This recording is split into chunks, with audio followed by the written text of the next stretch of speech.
मिसल पाव, भेल पूरी, वड़ा पाव, फिर पाव भाजी। बस नाम सुनते ही ना दोस्तों मुंह में पानी आ जाता है। इस चकाचौंध वाले शहर को दूर से देखकर सब यही चाहते हैं कि वो भी यहीं आकर रहे। लेकिन जब वो यहाँ पर आते हैं ना, तब इस चमक धमक के पीछे का सच मालूम चलता है। ये शहर बड़े बड़े फिल्म स्टार्स और अपने अनोखे पॉलिटिकल करियर के लिए काफी फेमस है। बहुत सारे बीचेस जिनके किनारे बैठकर भुट्टा खाने का तो बस मजा ही अलग है दोस्तों।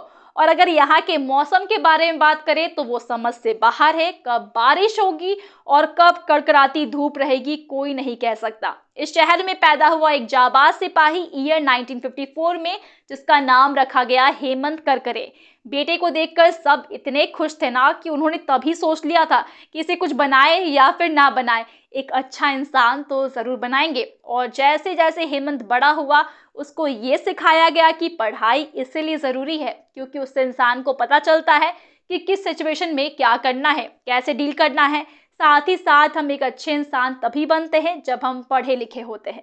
दोस्तों, स्कूली पढ़ाई पूरी होने के बाद अब हेमंत को जाना था कॉलेज, और जिसके लिए उन्हें जाना पड़ा नागपुर। दोस्तों, वहीं के एक इंजीनियरिंग कॉलेज में उनका एडमिशन हो जाता है और यहीं से शुरू होती है उनकी जिंदगी की एक नई जर्नी। लेकिन ना जाने क्या हुआ कि इंजीनियरिंग छोड़कर हेमंत का दिल सिर्फ और सिर्फ देश के लिए लगने लगा और देश के प्रति उन्हें कुछ करने का मन किया। उसका सपना बन गया कि अब वो एक पुलिस ऑफिसर बनेगा और पुलिस फोर्स ज्वाइन करेगा।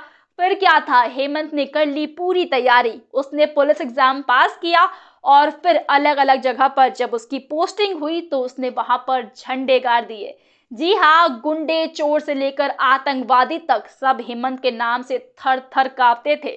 फिर हेमंत को मौका मिला जाने का नारकोटिक्स डिपार्टमेंट में, और वहां पर हेमंत का एक ऐसा कारनामा है जो बहुत ही मशहूर है। असल में हुआ ये था ना दोस्तों कि ड्रग डीलर्स की एक गैंग थी जिसको पकड़ना पूरे डिपार्टमेंट के लिए काफी मुश्किल हो चुका था। दोस्तों, जहां से खबर मिलती वहीं पर पुलिस फोर्स टीम बनाकर भेजती थी, लेकिन जब वो टीम वहां पर जाती थी तो वहां से कुछ भी हाथ नहीं लगता था। ऐसे ही महीने बीत गए।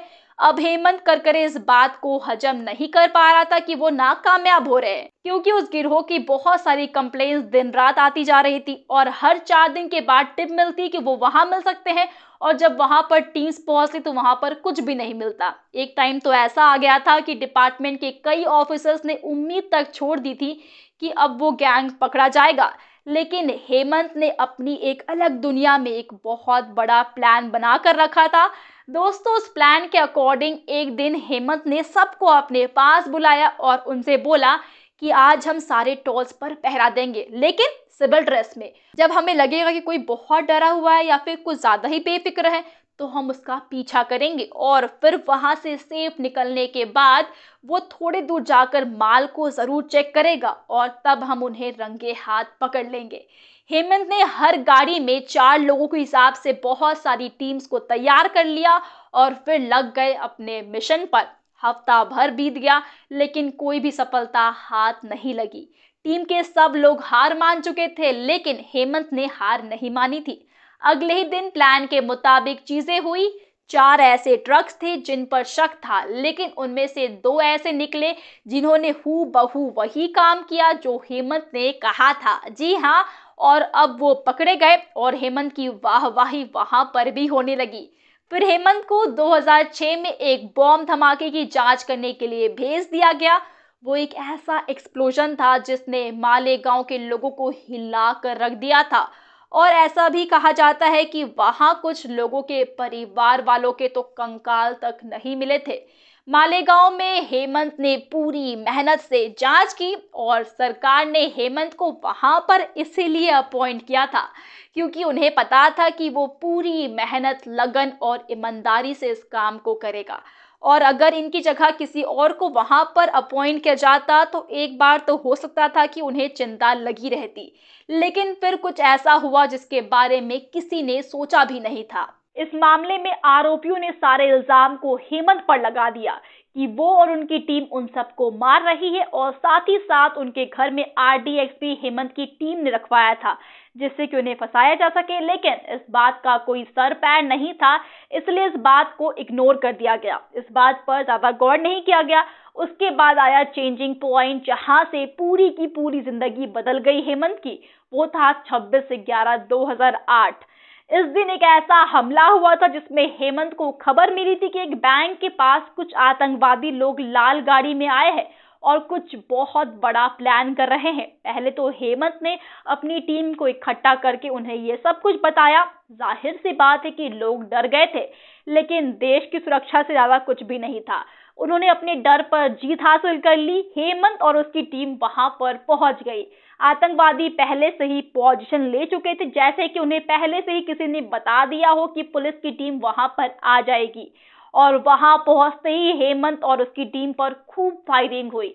टीम के कुछ लोगों को गोलियां लगी और कुछ तो वहां से डर कर भाग गए। लेकिन हेमंत ने आज तक हार नहीं मानी थी और अभी भी हार नहीं माना।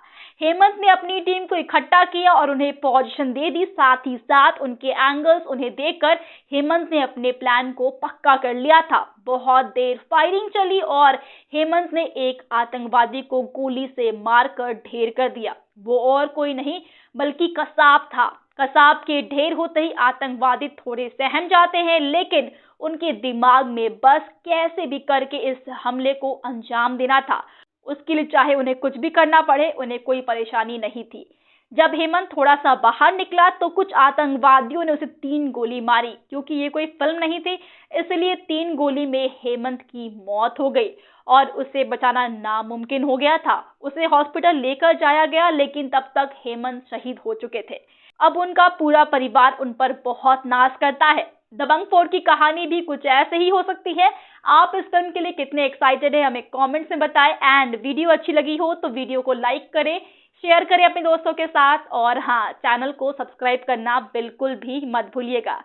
आज के लिए बस इतना ही। मैं प्रगति मिलूंगी आपसे नेक्स्ट वीडियो में। तब तक के लिए सेफ रहिए, मुस्कुराते रहिए। Bye bye.